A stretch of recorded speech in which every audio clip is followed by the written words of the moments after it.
Hello, Professor Bright here. Welcome back to the Sunless Sea. Last episode we promised some chatting, and there will be some chatting, although a lot of other things have come up recently. First of all, a number of our crew members, our officers rather, they want mute assault before they will chat with me. Be the brisk campaigner and the bandaged poisoneer.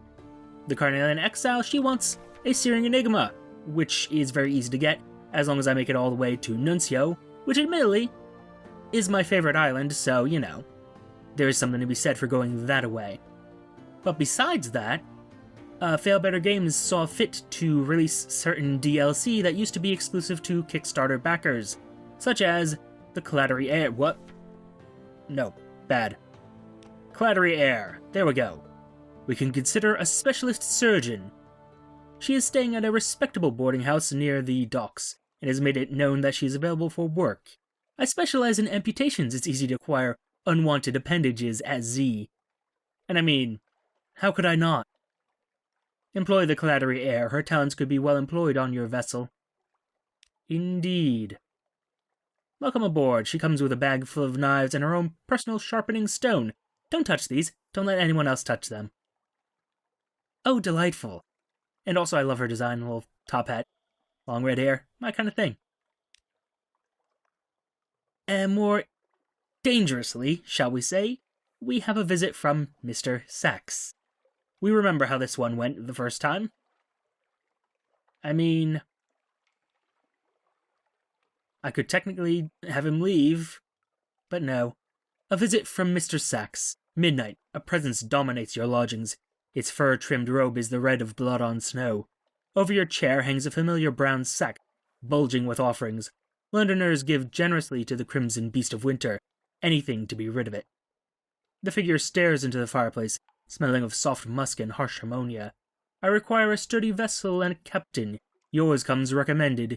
You will suffice. Mr. Sachs, take my service. An ancient contract, words not to be spoken lightly. May wish to wait until you've explored the main trading ports around London. I've done that, sort of, kind of, almost. Should be fine. A deal is struck. The beast withdraws its hand from the fireplace, examining it. Packed lacquer, neath snow. It disappears back into the incarnadine robe. 3 deliveries by your release. Do not tarry, you have much to lose. Wonderful. But also, an offer for our sunlight. I mean, I was just saying to myself, how would the evening be further improved? And I replied to myself, perhaps only if my most very favorite captain were to return right now with some of the golden stuff from the captain's hold. And strike me dead if you didn't appear. We'll take the golden stuff off your hands for the price I must say surpasses the generous and enters the realm of the charitable donation. I mean, he pays 400 echoes for each, which is less than the Isle of Cats, but he's trustworthy, so we'll do it. And he gets me my empty mirror catch box back, which I can use to spend on other things. Although what exactly I want to spend them on, not sure. Also, this is a matter of the venturer's desire. He needs my help, and I will give him something forlorn. You can find it in Irem or Dreams. Don't know which is easier to find. Actually, sell it down at Wolfsuck, but where's the romance in that? Or the profit? 700 echoes for 7 bales. And I will take that. Thank you.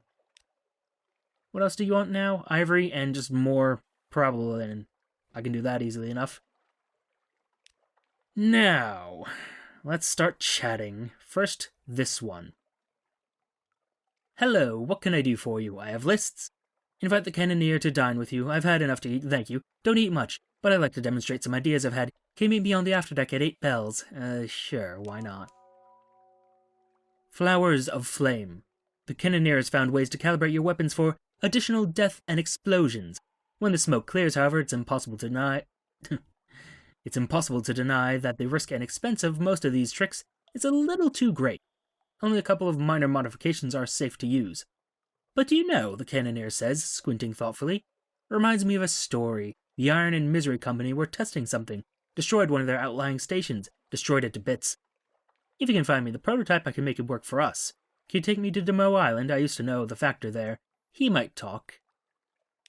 We could indeed. But not right now, sorry. Well, actually, yes, very soon after this. But first, I have other officers that need my attention. Like the doctor.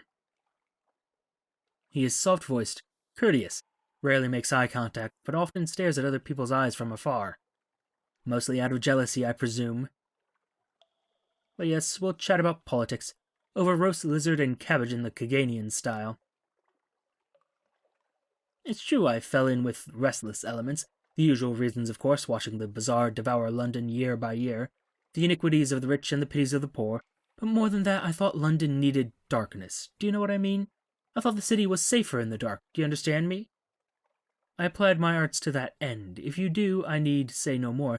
If you don't, I should say no more. Perhaps that's true, perhaps not. Why not? I can always buy more supplies here.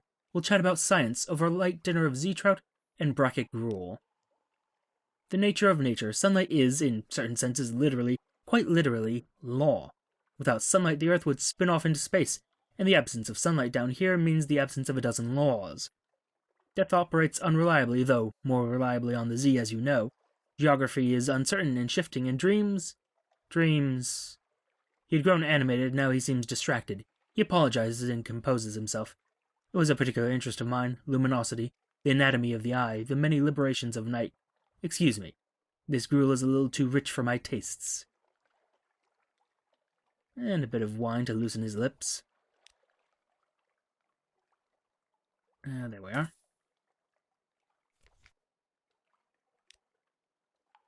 Have a drink, sir. The haunted doctor has kept to himself since dinner. Perhaps some wine will help him open up. The art of poison. Let most of them slip away peacefully, a drop of laudanum still on their tongues. For that sop to my conscience I am most ashamed of all. The wine flows as the haunted doctor talks candidly of his past, of a status that allowed him to the bedsides of many of London's most infamous, and the black medicine bag that carried the tools of both his trades, doctor and anarchist poisoner. I was a fool, he adds, a child, just a boy on a crusade, drinking in the rhetoric of the Calendar Council, thinking myself more than a mere poisoner. What I did I do not regret. Would, though, that I had seen their true hearts before giving myself so freely to perdition. He wraps his leather eye patch. The sound is hollow, sickly. It is a disappointment I well deserved. The lady taught me much. At least I know. Another time, perhaps. The hour grows late. I thank you for the company. Given what I know about him...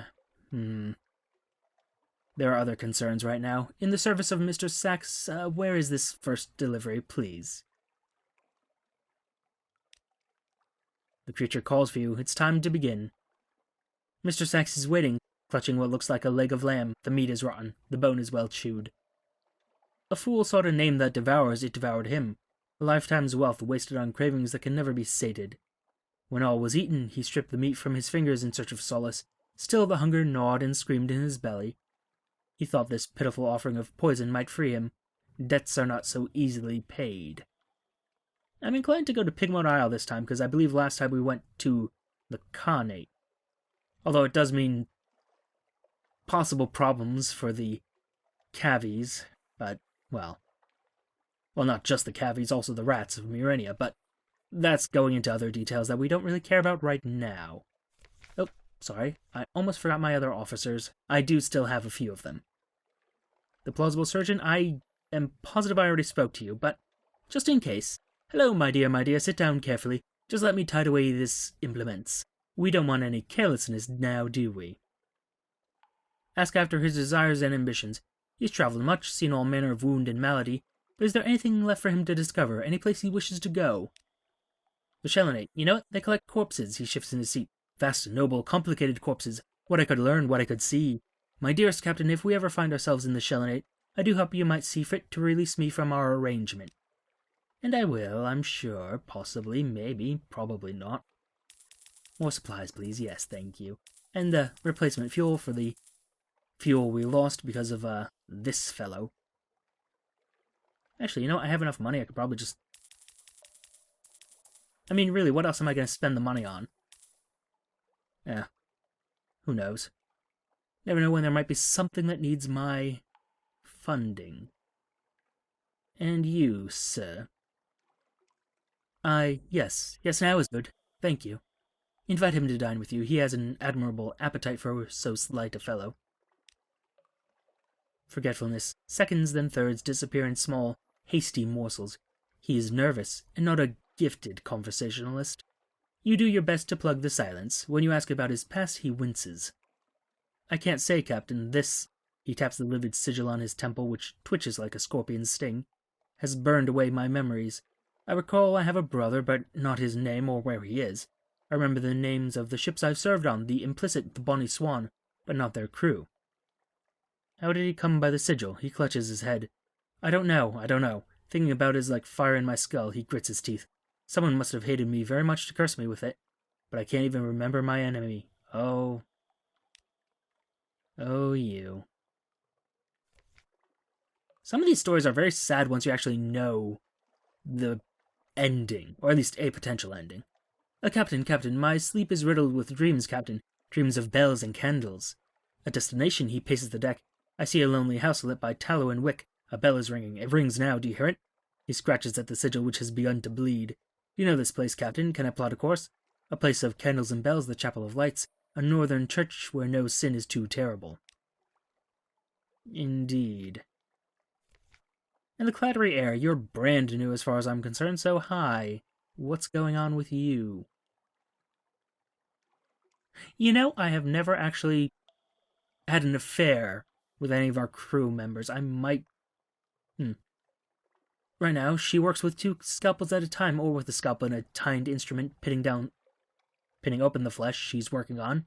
Her operations are brisk and yield very little blood. That's surprising. Invite her to dine with you. Does she wield a fork the way she wields a surgical implement? Precise bite size. The cooked flesh arrives still in its shell. From the claws, 8 legs, body, and head, she renders a dozen neat, bite-sized piles of shredded flesh, sutured with mushroom or pinned together with a needle of chitin. Perhaps she has missed a calling as a chef. She denies it. My mother was the child of a surgeon in the first city. You might say that knife work runs in the family. There's a wicked, quirking smile at the corner of her mouth. Then there are rumors about my father. She would deny there's any truth in those.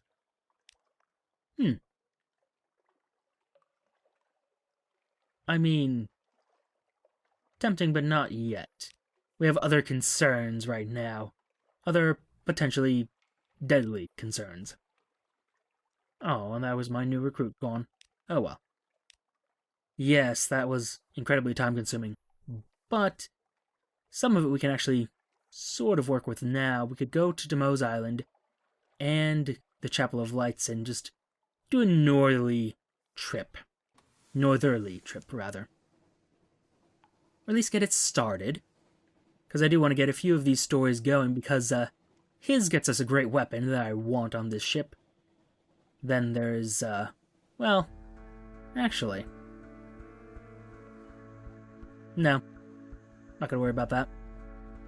Technically, the story for the sigil-ridden navigator is not to our advantage, shall we say. But it's still a good story. So, you know, there's 2 arguments to be had there. Oh, and I've still got that guy from How far are we from Rosegate? I mean, far enough that Sorry, you're gonna be staying on the ship for a little bit longer than expected, sir.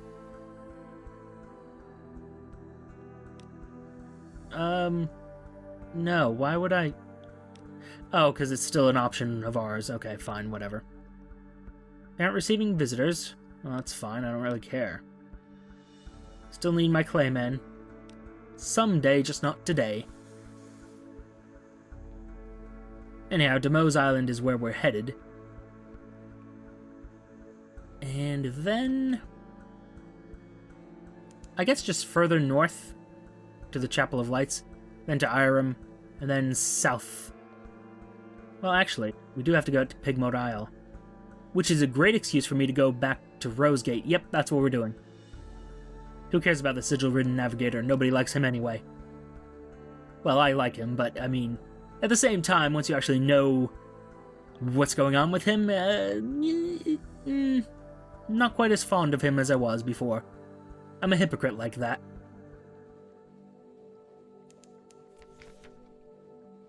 Oh, well, I kind of don't want to flee the nightmare. Can I just embrace it? No? Cool. Because I still don't know what goes on with all those nightmares.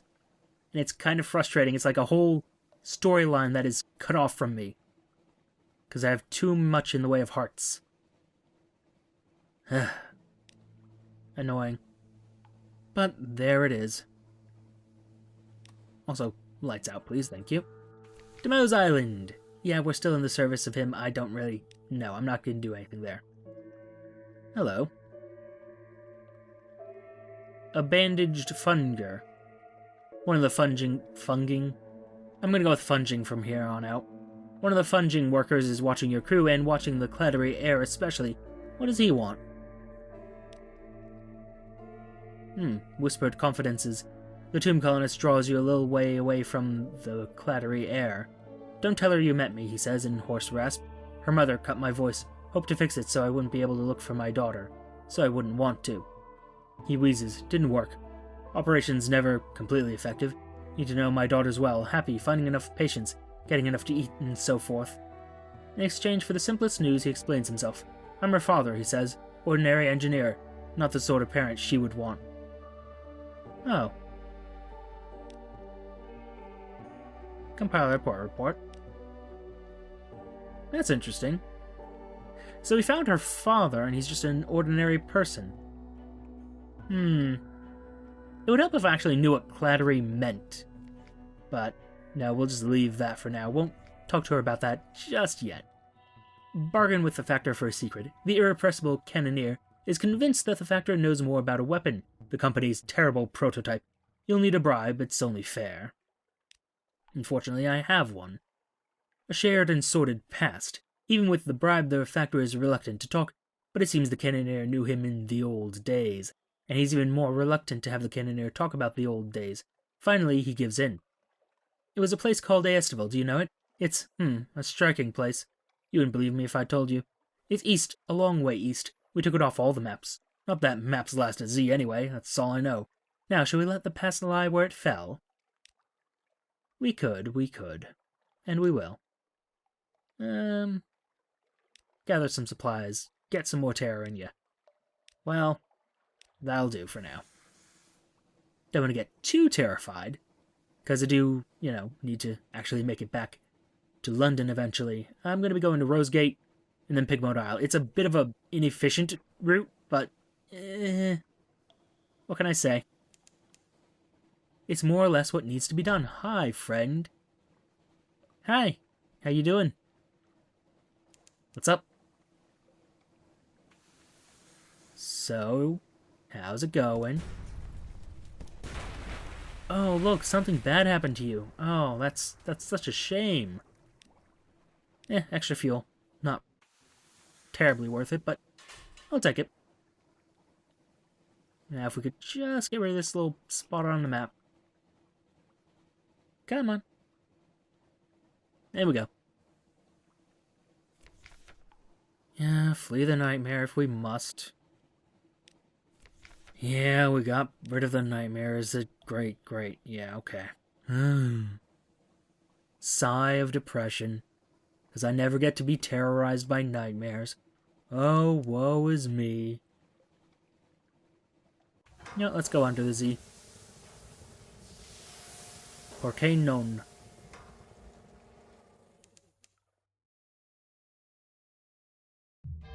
There we go. Yeah, we're just gonna go... actually.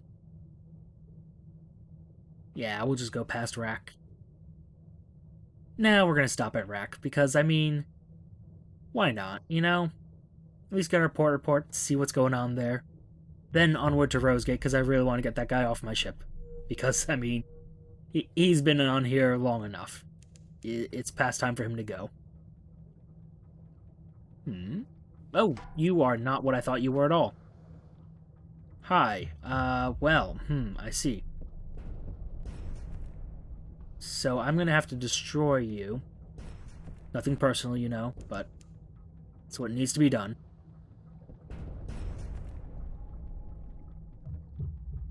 You of course understand why it needs to be done.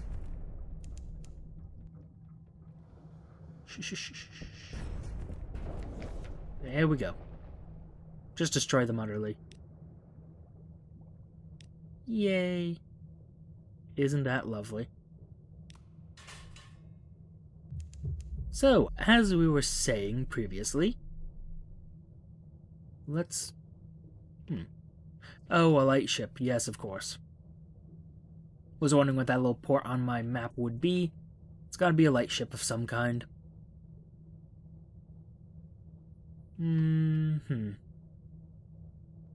Alright. You know, I wonder... I suspect this is not the case, but if I got popular enough in Iraq, would they not attack me? I mean, technically, that wreck ship didn't attack me at all, I just sort of destroyed it because it was there, but, you know. Minor details, and I don't have enough, well... Yeah, I don't have enough whole space to actually get Sphinx Stone, so that's just gonna be there. I'm not gonna deal with you right now.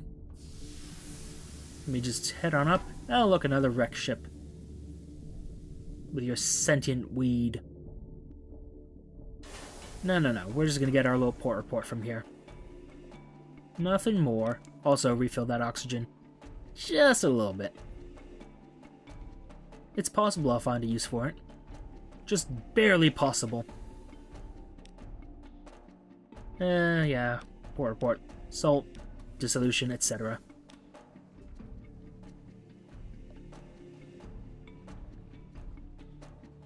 And almost over rack.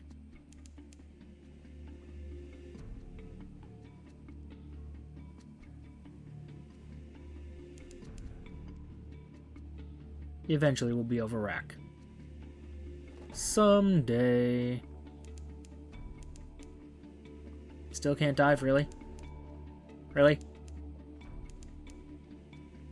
Okay. Apparently rack isn't clear. You know what? Can't be bothered. Yep, there we go. Yeah, about those false stars. Let's get them out of the way. I mean, they are right here. Might as well go say hi.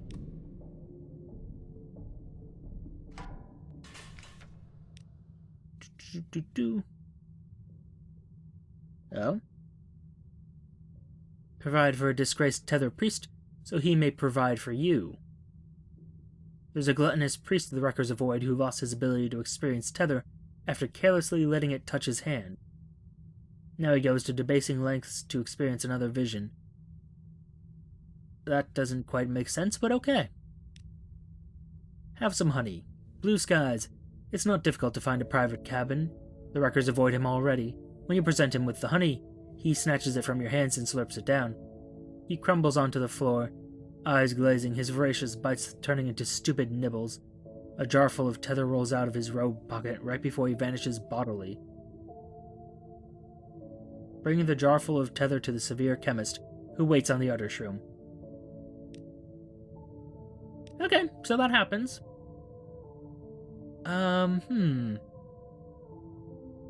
Well, compile a port report, obviously.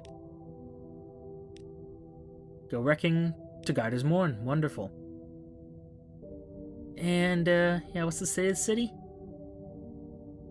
Stores are running low, there's enough food to subsist. It looks exactly the same as it was before. Which is technically good if I had a lot more in the way of supplies. But I really don't, so... Well, actually... No, they're double priced. Let's not. We could, but we could also not. So, yeah. Onward to Rosegate at the very least.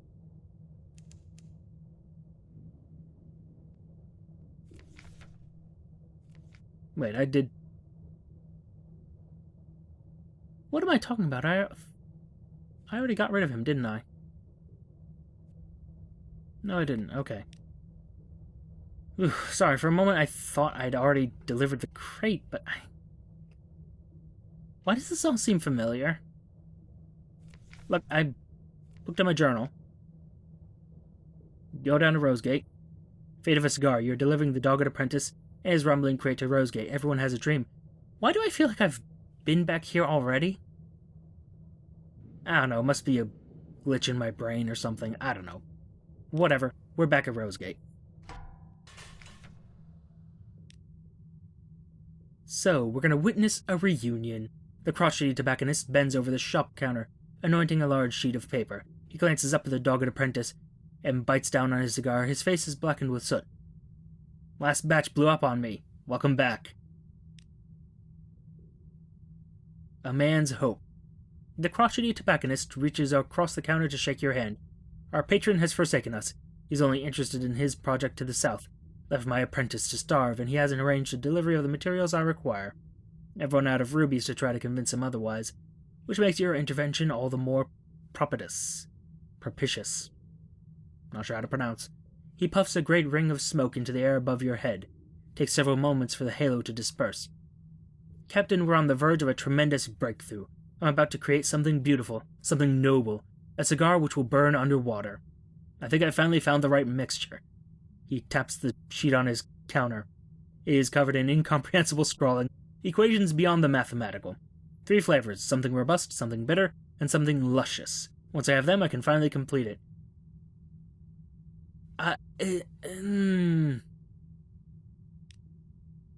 Sure, why not? The creation of a cigar. The crotchety tobacconist has a dream, to create a cigar that can be smoked underwater, and with your help, it might come true. Bitter, luscious, robust. 3 flavors and we'll have the cigar. Oh, look at you. The crotchety tobacconist mutters to himself while fussing with his notes. Occasionally he glances over his shoulder to the stairs running up one side of his shop. They ascend to a room marked workshop. Laboring for the robust flavor, the crotchety tobacconist glowers at the rumbling crate. We'll need to shift the bloody thing up the stairs. Help us get it up there, won't you? Okay, sure, why not? One labored step at a time, the 3 of you carry the crate up the stairs. The apprentice takes heavy breaths. The tobacconist swears so often you're uncertain if he breathes at all. Eventually you'll make it into the workshop and chain the cargo into the corner.